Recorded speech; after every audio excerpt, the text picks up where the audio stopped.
ರಾಜ್ಯದಲ್ಲಿ ಶೀತಗಾಳಿ ಸಹಿತ ಮತ್ತೆ ಮಳೆ. ಈಗಾಗಲೇ ರಾಜ್ಯದಲ್ಲಿ ಮಳೆಗಾಲ ಮುಗಿದು ಚಳಿಗಾಲವೂ ಕೂಡ ಮುಗಿಯುತ್ತಾ ಬರುತ್ತಿದ್ದರೂ ಕೂಡ ಬಂಗಾಳ ಕೊಲ್ಲಿಯಲ್ಲಿ ವಾಯುಭಾರ ಕುಸಿತದ ಪರಿಣಾಮವಾಗಿ ಇಡೀ ಕರ್ನಾಟಕದ 16 ಜಿಲ್ಲೆಗಳಿಗೆ ಭಯಂಕರ ಶೀತಗಾಳಿ ಹಾಗೂ ಚಳಿ ಮಧ್ಯೆಯೂ ಕೂಡ ಮಿಂಚು ಗುಡುಗು ಸಹಿತ ರಣಮಳೆ ಬೀಳಲಿದೆ. ಎಲ್ಲ ಸಾರ್ವಜನಿಕರಿಗೆ ಅಗತ್ಯ ಮುನ್ನೆಚ್ಚರಿಕೆಯ ಕ್ರಮಗಳನ್ನು ತೆಗೆದುಕೊಳ್ಳಲು ಈ 16 ಜಿಲ್ಲೆಗಳಿಗೆ ಯೆಲ್ಲೋ ಅಲರ್ಟ್ ಘೋಷಣೆ ಮಾಡಲಾಗಿದೆ. ಈ ಜಿಲ್ಲೆಗಳ ಶಾಲಾ ಕಾಲೇಜುಗಳಿಗೆ ರಜೆ ಘೋಷಿಸುವ ಸಾಧ್ಯತೆ ಇದೆ. ಎಲ್ಲ ಸರ್ಕಾರಿ ಕಚೇರಿಗಳಿಗೆ ರಜೆ ಕೊಡುವ ಸಾಧ್ಯತೆ ಕೂಡ ಇದೆ.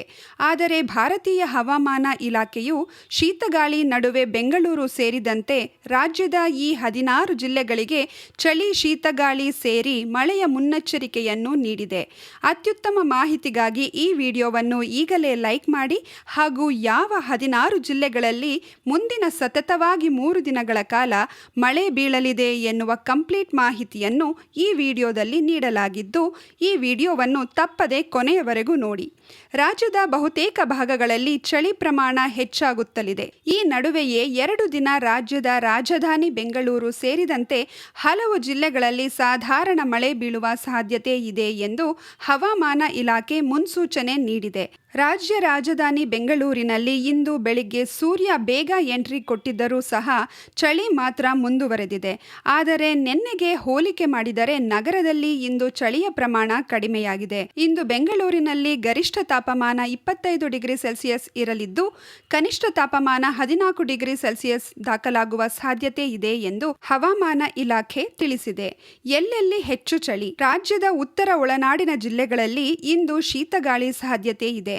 ಅದರಲ್ಲೂ ಬೀದರ್, ಕಲಬುರಗಿ, ವಿಜಯಪುರ ಜಿಲ್ಲೆಗಳಲ್ಲಿ ತೀವ್ರವಾದ ಚಳಿ ಇರಲಿದೆ ಎಂದು ಹವಾಮಾನ ಇಲಾಖೆ ಮುನ್ಸೂಚನೆ ನೀಡಿದ್ದು ಈ ಭಾಗಗಳಿಗೆ ಮುಂಜಾಗ್ರತಾ ಕ್ರಮವಾಗಿ ಯೆಲ್ಲೋ ಅಲರ್ಟ್ ಘೋಷಣೆ ಮಾಡಲಾಗಿದೆ.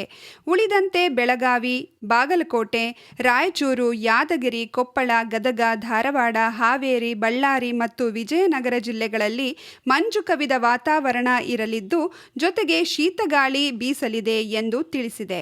ಬೆಳಿಗ್ಗೆ ಹಾಗೂ ಸಂಜೆ ವೇಳೆ ಮಂಜು ಕವಿದ ವಾತಾವರಣ ಇರಲಿದೆ ಎಂದು ತಿಳಿಸಿದೆ. 2 ದಿನ ಮಳೆಯ ಸಾಧ್ಯತೆ. ಭೀಕರ ಚಳಿಯ ನಡುವೆಯೇ ಬೆಂಗಳೂರು ಸೇರಿದಂತೆ ಹಲವು ಜಿಲ್ಲೆಗಳಲ್ಲಿ ಮಳೆ ಬೀಳುವ ಸಾಧ್ಯತೆ ಇದೆ ಎಂದು ಹವಾಮಾನ ಇಲಾಖೆ ಮುನ್ಸೂಚನೆ ನೀಡಿದೆ. ಬೆಂಗಳೂರು ನಗರ, ಬೆಂಗಳೂರು ಗ್ರಾಮಾಂತರ, ರಾಮನಗರ ಹಾಗೂ ಚಿಕ್ಕಬಳ್ಳಾಪುರ ಜಿಲ್ಲೆಗಳಲ್ಲಿ ಅಲ್ಲಲ್ಲಿ ಸಾಧಾರಣ ಮಳೆ ಬೀಳುವ ಸಾಧ್ಯತೆ ಇದೆ ಎಂದು ಮುನ್ಸೂಚನೆ ನೀಡಿದೆ. ಉಳಿದಂತೆ ಮಂಡ್ಯ, ಮೈಸೂರು, ಚಾಮರಾಜನಗರ, ಕೋಲಾರ, ತುಮಕೂರು, ಹಾಸನ, ಚಿಕ್ಕಮಗಳೂರು, ಶಿವಮೊಗ್ಗ, ಚಿತ್ರದುರ್ಗ, ದಾವಣಗೆರೆ ಮತ್ತು ಕೊಡಗು ಜಿಲ್ಲೆಗಳಲ್ಲಿ ಬೆಳಿಗ್ಗೆ ಹಾಗೂ ಸಂಜೆ ವೇಳೆ ದಟ್ಟ ಮಂಜು ಕವಿಯಲಿದ್ದು ಜೊತೆಗೆ ಚಳಿ ಇರಲಿದೆ ಎಂದು ಹವಾಮಾನ ಇಲಾಖೆ ಮುನ್ಸೂಚನೆ ನೀಡಿದೆ. ಈಗಾಗಲೇ ಕೆಲವು ಜಿಲ್ಲೆಗಳಲ್ಲಿ ತಾಪಮಾನದಲ್ಲಿ ಗಮನಾರ್ಹ ಇಳಿಕೆಯಾಗಿರುವ ಬಗ್ಗೆ ವರದಿಯಾಗಿದೆ. ಮುಂದಿನ ದಿನಗಳಲ್ಲಿ ಚಳಿಯ ಪ್ರಮಾಣ ತಗ್ಗಲಿದ್ದು ಹಲವು ಭಾಗಗಳಲ್ಲಿ ವ್ಯಾಪಕವಾಗಿ ಮಳೆಯಾಗುವ ಸಾಧ್ಯತೆ ಇದೆ ಎನ್ನುವ ಮುನ್ಸೂಚನೆ ಇದೆ. ಸದ್ಯ ರಾಜ್ಯದ ಬಹುತೇಕ ಜಿಲ್ಲೆಗಳಲ್ಲಿ ಭಾರೀ ಚಳಿಗಾಳಿ ಬೀಸುತ್ತಿದ್ದು ಜನರು ತತ್ತರಿಸಿ ಹೋಗಿದ್ದಾರೆ. ಅದರಲ್ಲೂ ಕೆಲವೆಡೆ ಬೆಳಿಗ್ಗೆ ಹಾಗೂ ಸಂಜೆ ವೇಳೆ ಮನೆಯಿಂದ ಹೊರಬರಲು ಭಯಪಡುವಂತಹ ಪರಿಸ್ಥಿತಿ ನಿರ್ಮಾಣವಾಗಿದೆ.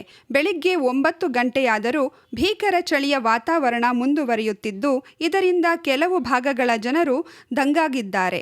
ಮುಂದಿನ ದಿನಗಳಲ್ಲಿ ಚಳಿಯ ಪ್ರಮಾಣ ಕಡಿಮೆಯಾಗುವ ಮುನ್ಸೂಚನೆ ಇದೆ. ಇದೀಗ ಭಾರೀ ಚಳಿ ಇರುವ ಹಿನ್ನೆಲೆ ಜನರು ಮನೆಯಿಂದ ಹೊರಗಡೆ ಹೋಗುವ ಮುನ್ನ ಹತ್ತಿ ಬಟ್ಟೆಯಿಂದ ತಯಾರಿಸಲಾದ ಉಡುಪುಗಳನ್ನು ಧರಿಸುವುದು ಉತ್ತಮ. ಅದರಲ್ಲೂ ಬೆಳಿಗ್ಗೆ ಹಾಗೂ ಸಂಜೆ ವೇಳೆ ಚಿಕ್ಕ ಮಕ್ಕಳನ್ನು ಮನೆಯಿಂದ ಹೊರಗಡೆ ಕಳುಹಿಸದಿರುವುದು ಉತ್ತಮ. ಈ ಸಮಯದಲ್ಲಿ ಚಳಿಯ ಪ್ರಮಾಣ ಹೆಚ್ಚಿರಲಿದ್ದು ಮುಂಜಾಗ್ರತಾ ಕ್ರಮ ವಹಿಸುವುದು ಅತ್ಯಗತ್ಯವಾಗಿದೆ.